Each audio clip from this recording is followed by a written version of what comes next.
sama narasumber keempat, yaitu ada Bapak Ibrahim Hikmah Edrisi, SHMH. Saya sapa terlebih dahulu. Selamat siang, Pak Ibrahim. Selamat siang, Mbak Melia. Baik, Pak Ibrahim, gimana kabarnya hari ini, Pak? Sehat, semangat? Alhamdulillah sehat, alhamdulillah semangat. Alhamdulillah semangat juga ya, Pak. Sama pertanyaannya seperti narasumber sebelumnya. Hari ini, Pak Ibrahim, kita bakal ngobrolin tentang apa nih, Pak? Tentang bagaimana berekspresi yang baik di dunia digital. Seperti itu, Mbak. Baik, siap Pak Ibrahim. Waktunya 15 siap. menit. Nanti di 5 menit terakhir kita bisa ngobrol bareng. Silakan Pak Ibrahim. Ya, terima kasih Mbak Melia. Saya awali dulu dengan salam. Assalamualaikum warahmatullahi wabarakatuh. Tabiun, salam sejahtera untuk kita semua. Yang saya hormati para narasumber. Yang pertama ada Bapak Agung Pramudia Wijaya. Yang kedua tadi ada Ibu Pirenia Puspita. Dan yang ketiga ada Mbak Sulis Setia Marhamah.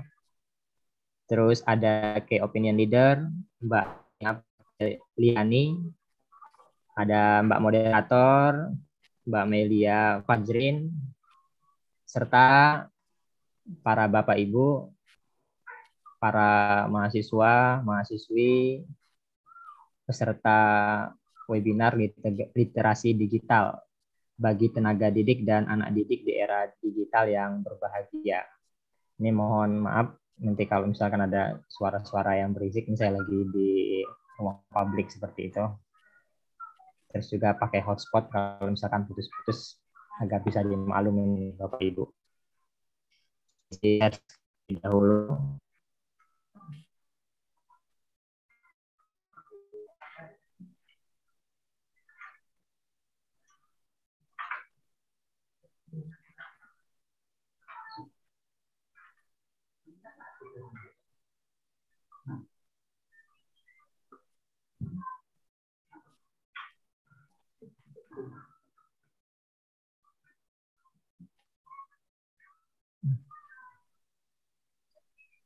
Ini tadi sudah sangat komprehensif yang disampaikan oleh pemateri pertama, kedua, dan ketiga.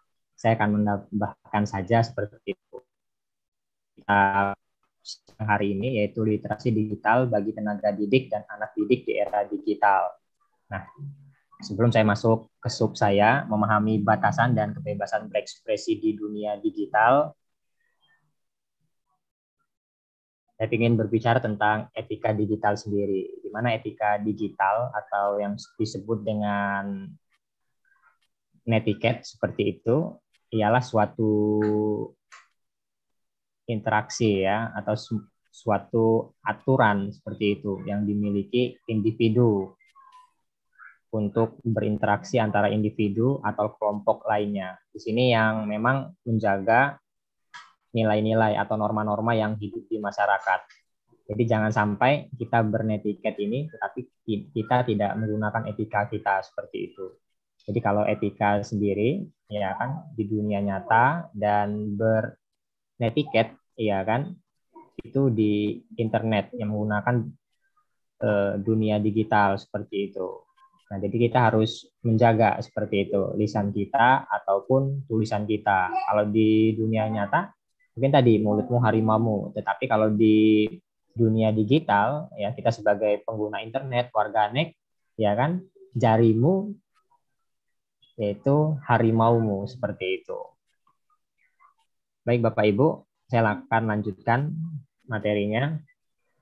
Nah, di sini saya mengambil sub tentang berekspresi seperti itu. Tadi sangat komprehensif ya yang sudah disampaikan pemateri-pemateri sebelumnya untuk tenaga didik ya kan dan anak didik seperti itu, karena di sini banyak para guru seperti terlihat yang mengikuti webinar ini dan para mahasiswa dan siswa sendiri. Apa itu kebebasan berekspresi? Kebebasan berekspresi ialah hak setiap orang untuk mencari, menerima, dan menyebarkan informasi dan gagasan dalam bentuk apapun, dengan cara apapun. Ini termasuk ekspresi lisan, cetak maupun melalui materi audiovisual, serta ekspresi budaya, artistik maupun politik.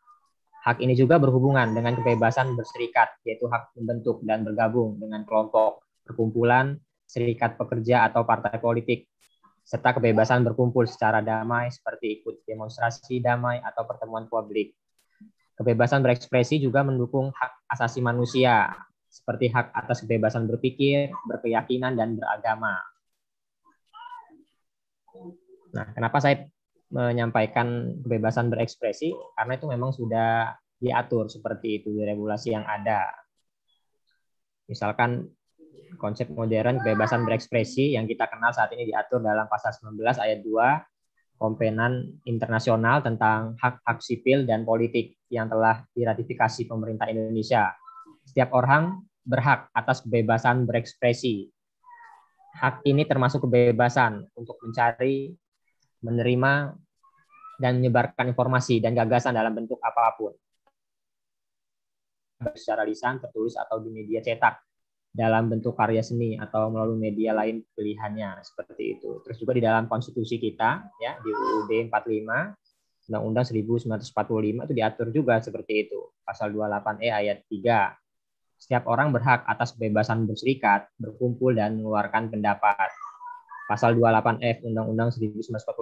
Setiap orang berhak untuk berkomunikasi dan memperoleh informasi untuk mengembangkan pribadi, lingkungan sosialnya, serta berhak untuk mencari, memperoleh, memiliki, menyimpan, mengolah, dan menyampaikan informasi dengan menggunakan segala jenis saluran yang tersedia. Nah, jadi saya di sini sampaikan tentang regulasi atau aturannya jika kita mau mengekspresikan diri seperti itu. Dan ini ya kan masih banyak peraturan undang-undangan lainnya seperti informasi transaksi elektronik seperti itu. Ada pers ya kan, kalau Mbak Sulis tadi menyampaikan hoax seperti itu ya kan. Jadi bisa tadi jurnalis punya undang-undang pers tersendiri. Ada undang-undang ITE. Terus juga undang-undang perbankan.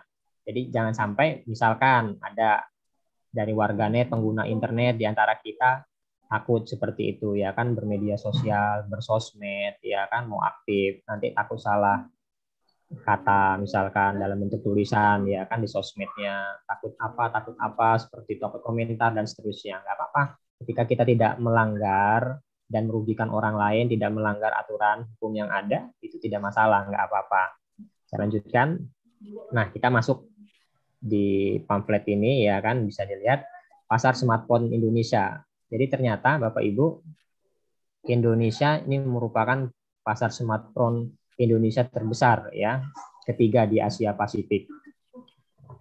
Pemilik telepon seluler ini ada 338 juta.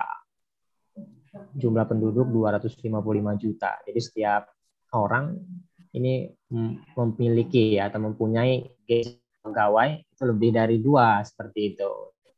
Terus juga pengguna smartphone terbesar Asia Pasifik ya kan, Indonesia ini peringkat 3 seperti itu. Nah, di sini juga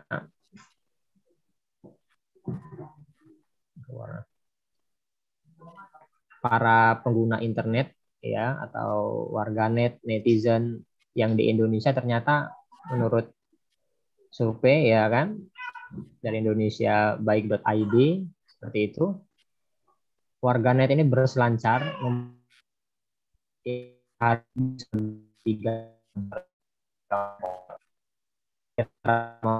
media sosial 3 jam 16 menit seperti itu. Nah, ini banyak platform ya kan, medsos yang ada, misalkan di sini di YouTube ya kan ada 113 juta pengguna aktif di Indonesia, Twitter ada 24 juta, ada Instagram 45 juta, Facebook 111 juta, seperti itu. Jadi sosmed yang ada, apalagi saat pandemi ini sangat aktif ya netizen, para pengguna internet untuk berekspresi seperti itu. Nah, tapi hati-hati juga di dalam berekspresi ya. Jangan sampai melanggar hak orang lain atau melawan hukum. Kalau melawan hukum, ya kan melanggar hak orang lain, ini kita nanti bisa terjerat hukum seperti itu. Posting yang penting, bukan yang penting posting. Nah, jadi tadi jangan setiap waktu, anytime, ya kan, post, tapi usahakan posting kita itu yang bermanfaat seperti itu atau yang penting. Nah, ini tadi ada jenis-jenis platform media sosial dan sudah dijelaskan juga oleh narasumber sebelumnya, ya kan? Platform media sosial atau sosial media ini sangat banyak seperti itu, ya kan? Ada YouTube, Facebook, Twitter, ya kan? Wikipedia dan lain-lain. Nah, ini tinggal warganet atau pengguna internet bisa melihatnya, bisa memanfaatkannya untuk opportunity, ya, kesempatan-kesempatan apa aja seperti itu, peluang-peluang bisnis kah, ya kan, untuk dan lain-lain seperti itu. Nah, jadi harus dimanfaatkan dengan sebaik-baiknya sosmed, ya kan, atau media sosial seperti itu. Terus juga tadi untuk Bapak Ibu guru, ya kan,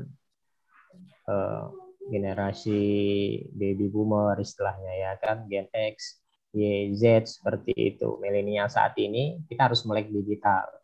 Literasi digital kita harus kita tekenin seperti itu biar kita selalu update, mengupdate ilmu yang ada, jangan sampai kita tertinggal. Karena tadi era diskusi saat ini, ya kan, ini mengalihkan yang konvensional ke digital seperti itu. Kalau dulu orang beramai-ramai nih, mungkin mau ke mall, mau ke pasar, mau ke outlet, tapi sekarang sudah transisi, sudah digawai saja, di gadget aja orang mau order, ya kan, mau pilih-pilih mau apa tinggal order COD seperti itu, ya kan, ada Rekber, rekening bersama dan lain seterusnya. Terus juga ini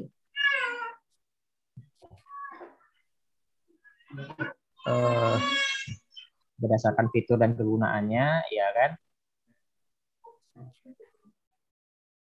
berdasarkan fitur dan kegunaannya media sosial dapat dibagi menjadi 8. Ini saya bacakan saja. Sebagai relationship network, ya kan, media sharing network, online review, forum diskusi, social publishing platform, bookmarking sites, internet based network, e-commerce. Jadi tadi manfaat, ya kan, atau kegunaannya, fiturnya di dalam sosmed itu, ya kan, punya masing-masing seperti itu. Tinggal Bapak Ibu warganet manfaatkan. You are what you share. Kamu adalah apa yang kamu share seperti itu, ya kan, menampilkan. Walaupun tidak semuanya apa yang di-share itu mencerminkan seseorang, ya kan, pemilik akunnya, tapi secara nggak langsung bisa ketahuan, bisa terwakilkan seperti itu. Karena tadi warganet pengguna internet tadi lagi di mana aja, apa aktivitasnya, share seperti itu. Nah, tapi tadi kalau kita yang melek digital, ya kan, cakap digital, harus hati-hati. Jangan sampai post-post kita, ya kan, update-update, ya kan, aktivitas kita ini dimanfaatkan oleh orang lain. Bermedia sosial. Nah, etika bermedia sosial. Jadi Bapak Ibu guru tadi, ya kan, para peserta webinar, minimal tadi untuk individu, untuk pribadi kita harus memiliki karakter, ya, atau etika yang baik seperti itu, agar nanti ketika berinteraksi dengan sesama, etiket, ya kan, atau bernetiket ini tidak menyinggung, ya kan, atau tadi menyakiti seseorang. Karena tadi ketika kita menyakiti, ya kan, merugikan seseorang di dalam beretiket, ini nanti bisa berujung pada tindak pidana seperti itu dengan aturan-aturan yang ada. Prinsip di dalam bersosmed, ya kan, saya nggak terlalu menjabar ini karena sudah dijabarkan tadi sedikit saja. Penting, ya kan, true, benar, helpful, legal, necessary, kind, seperti itu. Jadi kita ketika menggunakan medsos ini yang paling penting harus bermanfaat seperti itu, ya kan, berbagi informasi-informasi yang valid untuk apa saja atau orang yang memerlukan. Terus tadi disampaikan juga, ya kan, sama pemateri sebelumnya, berikut 5 panduan dasar dalam menggunakan media sosial. Tadi menjaga privasi, jaga keamanan akun, menghindari hoax, menyebarkan hal yang positif, gunakan seperlunya. Tetap gunakan media sosial untuk membantu meningkatkan produktivitas diri dan sadari diri jika telah mengalami ketergantungan. Jadi kalau sudah kecanduan, edik, ya kan, harus dialihkan seperti itu. Kita dengan aktivitas lainnya.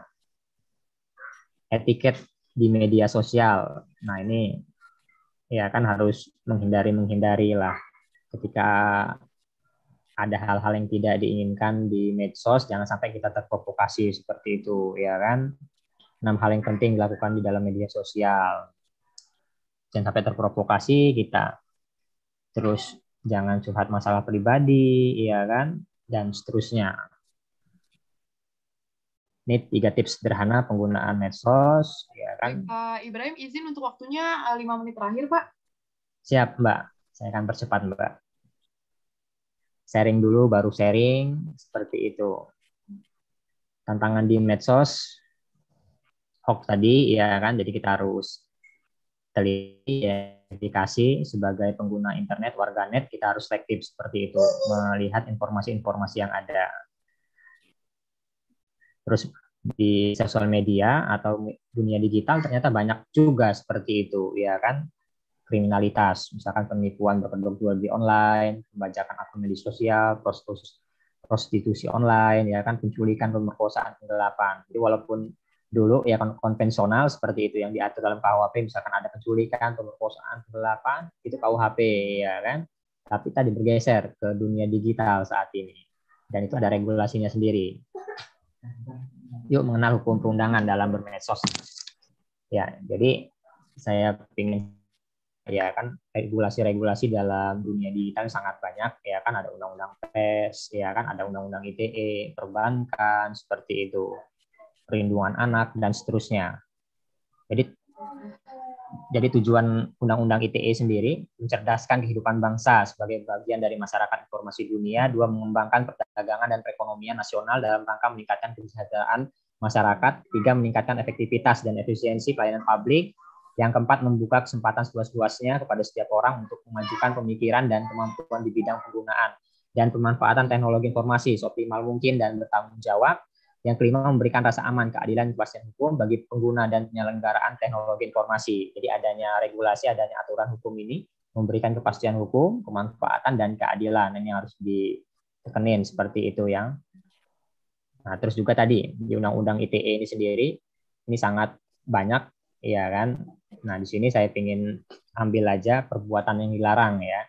Karena perbuatan dilarang ini jangan sampai kita lakukan ke depannya. Misalkan di sini konten ilegal yang terdiri dari antara kesusilaan, perjudian, penghinaan atau pencemaran nama baik, pengancaman dan pemerasan. Nah, ini jangan sampai dilakukan seperti itu. Ketika dilakukan, maka seorang tersebut, pelaku tersebut ya bisa kena jerat hukum di situ. Terus juga di sini ada surat edaran Kapolri ya kan untuk perkara-perkara ringan ya kan, misalkan pencemaran nama baik, penghinaan. Jadi Bapak Ibu nggak usah selalu takut misalkan komentar dan seterusnya berekspresi ya kan, aduh nanti saya dijerat hukum. Enggak, ketika perkaranya ringan itu akan ditekanin restoratif justice, keadilan restorasi. Jadi tekanin untuk mediasi seperti itu. Untuk pelaku ini harus mau minta maaf, dan ketika dia naik status menjadi tersangka ya itu tidak ditahan. Tapi untuk perkara-perkara ringan, kecuali tadi perkara-perkara berat misalkan radikal ya kan, separatisme, terorisme, maka akan diproses kalau perkara-perkara tersebut. Nah, ini untuk ITE. Terus ada perlindungan anak. Untuk perlindungan anak sendiri ini sangat berat hukumannya Bapak Ibu. Jika melakukan kekerasan atau ancaman, memaksa anak melakukan persetubuhan dengan atau orang lain, dipidana dengan pidana penjara paling singkat 5 tahun. Ini kalau untuk anak ini tadi ya, melakukan kekerasan, ya kan, pencabulan, pemerkosaan, dan seterusnya, ini minimal 5 tahun hukumnya. Untuk orang dewasa seperti itu. Terakhir dari saya, tidak banyak-banyak, kenali hukum, jauhi hukuman. Terima kasih. Saya akhiri. Fastabiqul khairat. Wassalamualaikum warahmatullahi wabarakatuh. Waalaikumsalam warahmatullahi wabarakatuh. Terima kasih Bapak Ibrahim Firma Idrisi atas penyampaian materi keempatnya ini terkait dengan etika. Jadi teman-teman semakin paham lah ya, selama bermedia sosial atau menggunakan digital, etikanya juga harus diperhatiin nih, biar nantinya kita nggak kena dampak dari apa yang telah disampaikan oleh Pak Ibrahim. Terima kasih Pak Ibrahim sekali lagi. Nanti kita akan bertemu kembali di sesi Q&A untuk berkenan Pak Ibrahim menjawab pertanyaan dari teman-teman partisipan. Oke, teman-teman di Lampung, sudah kita dengarkan nih 4 materi dari 4 narasumber juga, tapi teman-teman juga harus tetap semangat karena masih ada satu pembicara kita lagi, yaitu Key Opinion Leader, ada Kak Rani Apriliani. Saya sapa terlebih dahulu. Selamat pagi, Kak Rani. Selamat pagi, Kak Mei.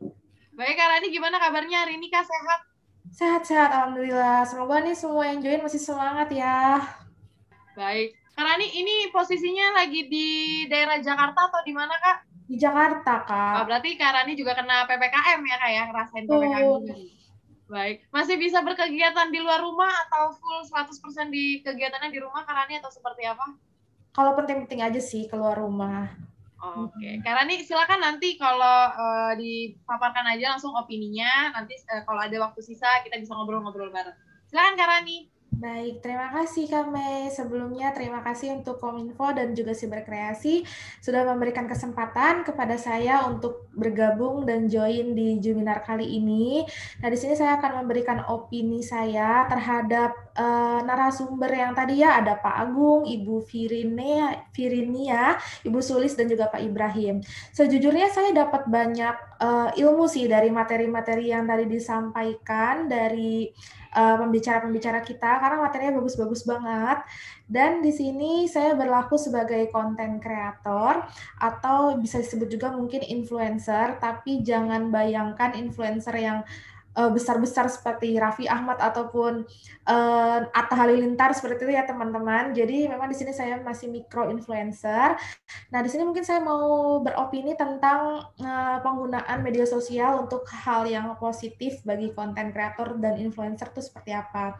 Jadi sebenarnya kalau misalnya di sini ada yang berminat ingin jadi influencer atau konten kreator, itu kalian harus menurut saya sih harus diikuti norma-norma yang berlaku di media sosial gitu.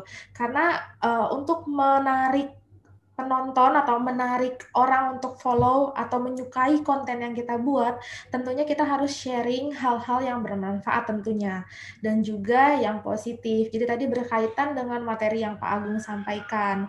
Nah, terus kita juga bisa belajarnya dari mana? Awalnya kita harus gali dulu dari dalam diri kita nih.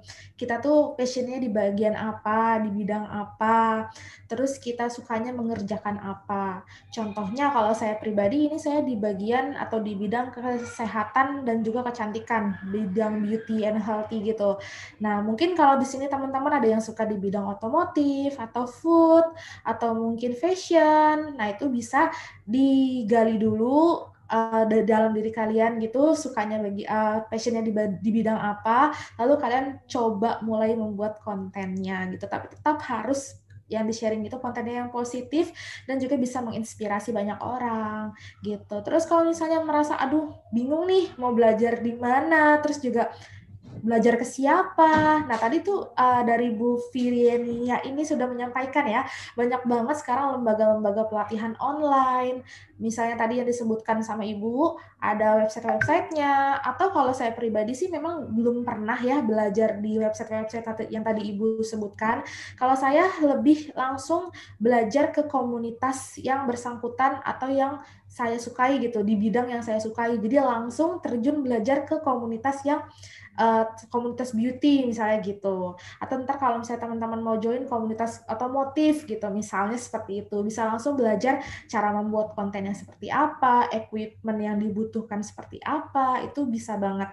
Karena sekarang udah banyak banget di media online fasilitas atau tempat kita belajar bareng gitu. Jadi kita grow bareng gitu. Nah, terus untuk aplikasi-aplikasi yang tadi disebutkan juga saya pakai ya, salah satunya mungkin Trello aplikasi.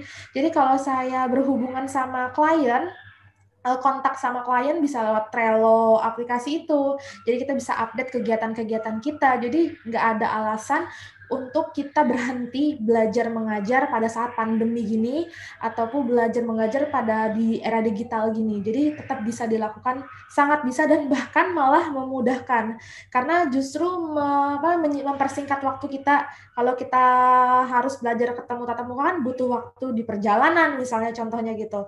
Kalau misalnya online kayak gini kan kita tinggal buka laptop aja udah bisa langsung bisa belajar, atau dari handphone pun sekarang udah bisa langsung belajar gitu. Jadi media sosial juga menurut saya pribadi ya, sekarang saya banyak banget lihat anak-anak SMA, SMP itu belajar lewat media sosial, misalnya Instagram ataupun TikTok ya, itu menurut saya bermanfaat banget sih. Karena yang tadinya kita nggak tahu nih, yang bukan followersnya dia, tapi karena mungkin video atau konten yang tadi itu viral, jadi bisa saya lihat juga, bisa saya tonton juga, jadi menambah informasi yang saya seharusnya nggak tahu nih, tapi gara-gara bikin video tersebut, konten tersebut dalam proses belajar mengajar, jadi kita pun yang tadinya tidak tahu jadi ikutan tahu gitu.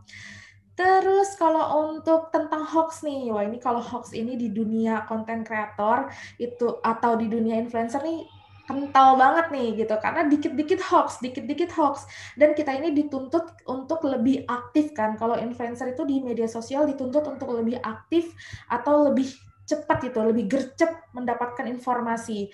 Tapi jangan mentang-mentang harus cepat, tapi kita main share-share aja, padahal itu belum tahu beritanya benar atau enggak, atau tentang apanya belum divalidasi dulu gitu. Nah, itu benar-benar tricky sih kalau untuk influencer. Jadi mau share tapi takut, nggak share nanti takut ketinggalan gitu. Jadi benar-benar kita harus valid dulu nih, ini beritanya dari mana, kita harus lihat dulu asal-usulnya, jadi biar kita tidak menyebarkan hoax tersebut. Karena kalau ternyata itu hoax dan kita sudah terlanjur menyebarkan, engagement-nya sudah terlalu tinggi, jadi kan kita juga yang kesalahan nih gitu. Jadi benar-benar harus kita saring lagi tadi seperti yang Ibu Sulis sampaikan gitu. Dan kalau untuk tadi menyinggung tentang kredit ya, jadi misalnya konten nih, kalau saya buat konten itu saya selalu berikan kredit entah di caption ataupun di foto ya, ataupun video yang saya share. Fungsinya untuk apa? Fungsinya itu untuk supaya konten kita tuh tidak diplagiat oleh orang lain atau bahkan digunakan untuk keperluan negatif gitu, diperjualbelikan atau digunakan secara tidak baik gitu konten, karena banyak banget kejadian dan saya pun pernah mengalaminya. Jadi dari pengalaman saya yang pernah dijadikan kontennya untuk hal-hal negatif, jadi akhirnya saya sekarang lebih detail lagi memberikan kredit pada konten-konten saya gitu. Dan tentang oversharing ya, oversharing juga ini tadi disinggung sedikit sama Bu Sulis ya tentang oversharing. Kalau oversharing sendiri sih memang beberapa influencer banyak banget nih yang oversharing, apalagi yang influencer yang udah mega ataupun giga yang sudah besar-besar gitu followersnya. Tapi memang kalau oversharing ini kita harus kembali ke tujuan awalnya dulu. Kalau oversharing memang keperluan banyak banget yang harus kita sampaikan, jadi oversharing ini memang dibutuhkan. Tapi beda halnya kalau oversharing yang tidak bermanfaat dan akhirnya menimbulkan efek negatif kepada kamu yang men-share konten tersebut gitu. Lalu sini mau share tentang ini aja. Izin share screen ya Kak Mei? Boleh Kak, Rani silakan. Oke, saya mungkin mau biar kasih gambaran aja nih. Jika teman-teman yang di luar non-beauty mungkin bisa cari yang lain gitu. Ini Instagram saya, bisa mampir juga ke YouTube ataupun TikTok gitu, karena saya bikin konten di situ. Nah, yang saya bilang kredit itu seperti ini. Contoh ya, ini bukan promosi. Ini saya berikan kredit di sini, di foto-foto saya, atau di video seperti ini, karena ini yang membuat saya, bukan dari brand saya posting, bukan. Jadi biar orang-orang tuh tahu kalau misalnya ini tuh saya yang buat gitu, dan ini konten-konten yang saya buat. Jadi yang penting kalau kita mau sharing di media sosial ini, kita harus konsisten, kita harus mempunyai ciri khas sendiri. Oh, saya ini seorang konten kreator beauty yang mempunyai ciri khas A, beda dengan konten kreator lain, supaya orang mau follow kita dan menyukai konten kita dan terus-menerus melihat konten yang kita buat. Jadi semakin lama kita akan grow atau berkembang seiring berjalannya waktu. Gitu. Sekian kami. Baik, terima kasih Kak Rani Apriliani. Teman-teman ini tadi juga disampaikan keseluruhan dari rangkuman empat narasumber kita. Ini Kak Rani juga sebagai seorang influencer, Kak. Pernah nggak sih Kak ngalamin yang namanya hate speech atau negatif komen gitu, Kak Rani? Wah, banyak, Kak. Mungkin aku pernah ngerasain beberapa kali, karena, kamu nggak pantas jadi konten kreator yang kayak gini, gitu. Banyak deh pokoknya, mungkin komentar yang negatif dan tidak berbobot, tapi ada juga komentar negatif yang berbobot, yang bisa membuat saya berkembang, gitu, Kak. Jadi kita nggak boleh menutup banget sih, kalau ada orang yang berkomentar negatif, mungkin memang itu masukan untuk kita. Tapi kalau yang hate speech, benar-benar hate, tanpa ada junjungannya gitu, cuman menghina-hina doang, itu udah masukin kuping kanan, keluar kuping kiri aja. Oke, terima kasih Kak Rani atas sharing-sharingnya. Nanti kita ketemu lagi ya Kak di sesi Q&A untuk menjawab pertanyaan dari teman-teman partisipan. Oke, teman-teman peserta semuanya, gimana nih? Udah makin siang, ini udah gak kerasa juga, udah kita dengerin 4 materi dari 4 narasumber, udah ada penjelasan juga dari Kak Rani Apriliani. Kayaknya langsung aja nih ya, aku masuk ke sesi Q&A nih, teman-teman juga boleh standby nih kira-kira pertanyaannya dibacain nggak ya hari ini sama saya? Oke, langsung saja. Ini ada pertanyaan pertama untuk narasumber pertama saya, yaitu ada Bapak Agung. Saya sapa kembali. Selamat siang, Pak Agung. Pak Agung, selamat siang.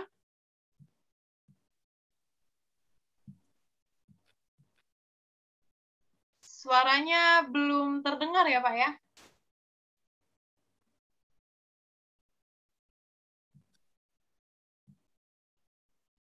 Teman-teman panitia boleh dibantu untuk suaranya Pak Agung? Udah ada suaranya? Oke, sekarang siap, sudah ada nih Pak Agung suaranya. Pak Agung, izin ada pertanyaan. Ya. Dari Herlina Apriliani, pertanyaannya seperti ini, Pak. Menurut Bapak, bagaimana caranya untuk mengamankan atau mengendalikan akun-akun media sosial anak yang menggunakan gawai di era 4.0? Yang mana pada saat ini mengakses teknologi digital sangatlah mudah, sehingga rekam jejak digital kita gampang diretas melalui gadget. Apakah ada aplikasi khusus untuk mendeteksi peretasan tersebut? Terima kasih. Ya. Jelas Pak Agung atau perlu diulang? Jelas. Terima kasih. Maaf sebelumnya saya ada kendala, barusan di rumah saya mati lampu, mati listrik, jadi wifi di rumah saya mati. Lalu saya pergi mencari lokasi yang sinyalnya bagus, karena di rumah saya pakai sinyal data kurang bagus. Nah ini juga salah satu kondisi di masa pandemi, di era digital, masalah yang suka kita hadapi seperti ini ya, gitu, realitas yang terjadi. Oke, terima kasih pertanyaannya untuk Mbak Herlina. Jadi bagaimana untuk menjaga keamanan? Kemarin ketika saya mengisi webinar juga, saya membahas tentang keamanan, melindungi data pribadi. Jadi sebisa mungkin dari gadget atau dari aplikasi-aplikasi media digital yang kita punya itu menggunakan password yang berbeda-beda untuk menjaga keamanannya. Dari setiap gadget atau dari setiap aplikasi media yang kita gunakan itu sebisa mungkin passwordnya berbeda supaya kalau misalnya terjadi pencurian data terhadap salah satu akun kita, password yang lain tidak diketahui gitu ya.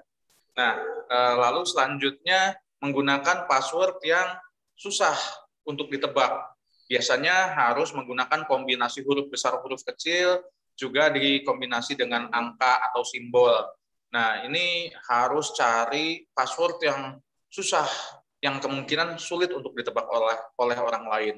Lalu juga pengamanan yang selanjutnya adalah menggunakan two-way authentication. Jadi dua langkah autentikasi untuk memberikan perlindungan ganda, untuk memberikan kunci ganda ibaratnya kalau di rumah ya, supaya tidak mudah terjadi pembobolan data dari akun-akun media sosial atau media digital yang kita punya. Lalu juga kalau apakah ada aplikasi yang bisa mendeteksi, setahu saya, sejauh yang saya tahu, ada yang namanya lookout. Lookout itu tapi sifatnya hanya memberitahu saja bahwa akun yang kita punya dalam kondisi aman atau tidak aman. Sejauh ini belum bisa memperbaiki kalau misalnya terjadi adanya kendala atau masalah terhadap akun-akun media sosial kita.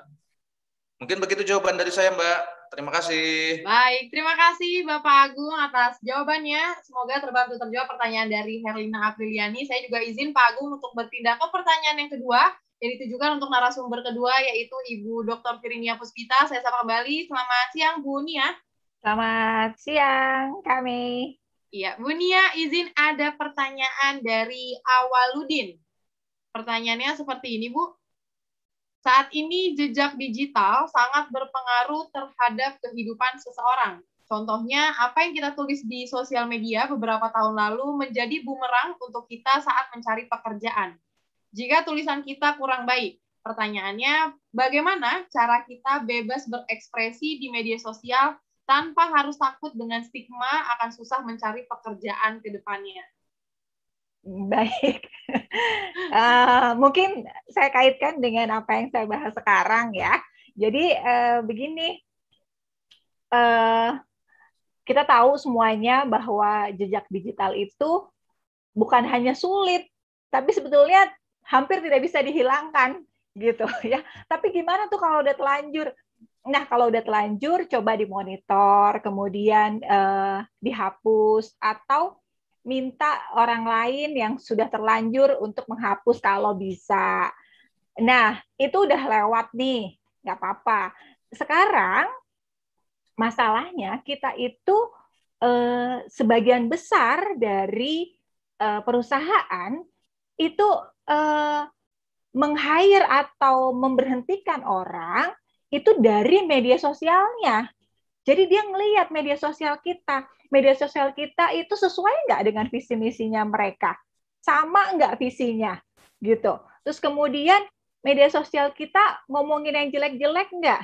Nah kalau kita ngomongin guru kita yang sebelumnya, misal atau bos kita yang sebelumnya, bagaimana dia bisa yakin bahwa dia nggak akan diomongin gitu kan?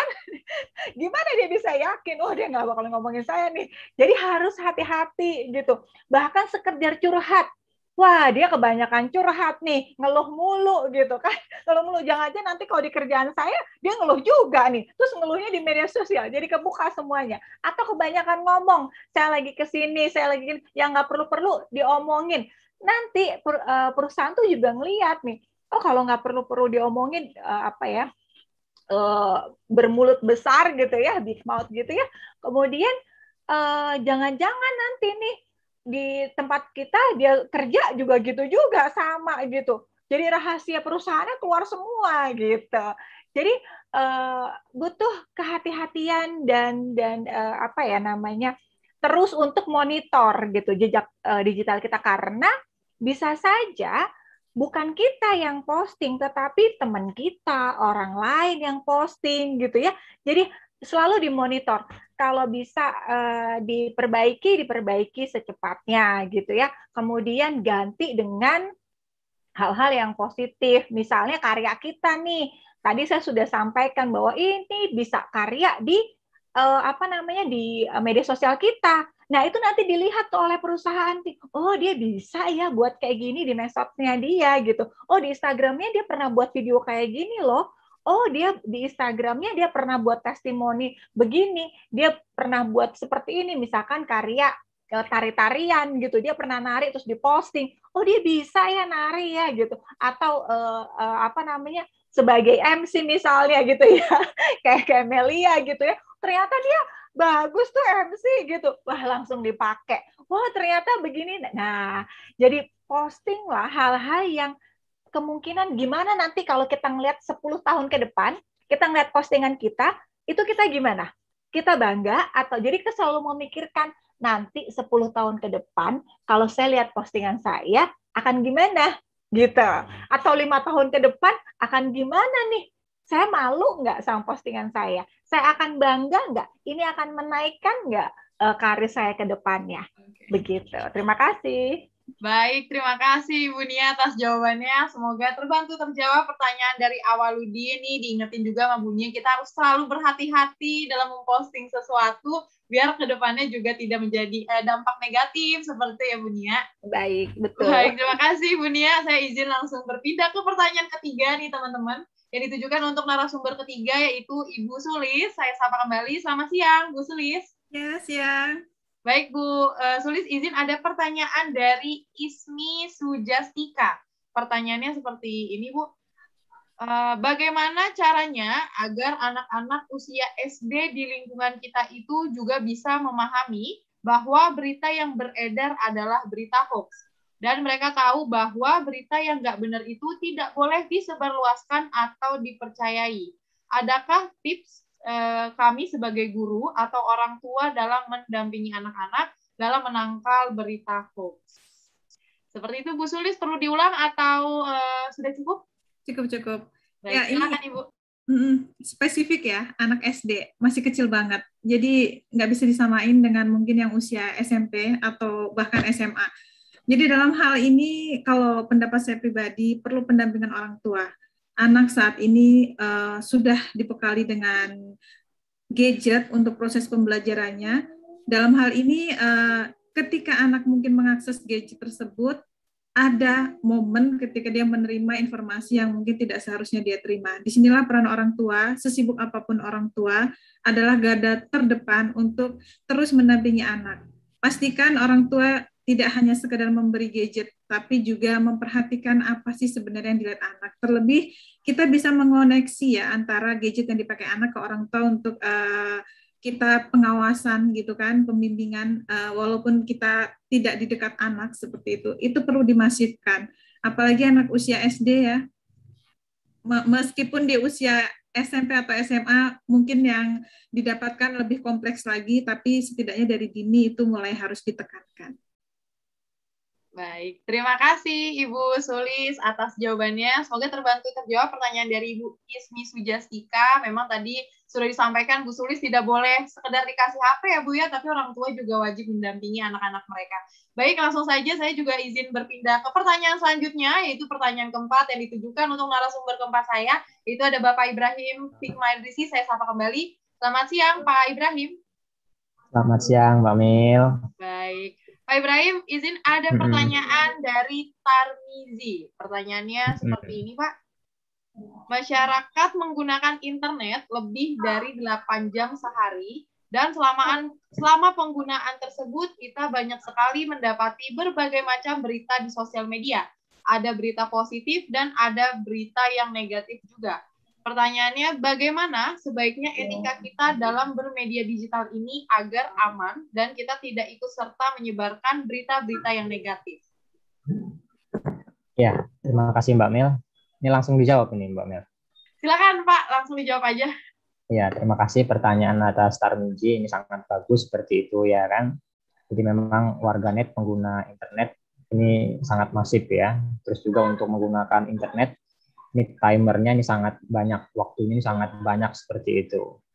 Nah, ini bagaimana cara kita untuk mengontrol dan bagaimana etika kita dalam bermedia digital ini agar aman dan tidak ikut serta menyebarkan hoax, mungkin seperti itu ya kan. Jadi kita memang harus selektif ini para Bapak Ibu terhadap informasi-informasi yang ada ya kan, yang kita dapati di sosial media kita seperti itu. Itu pertama, kita harus selektif.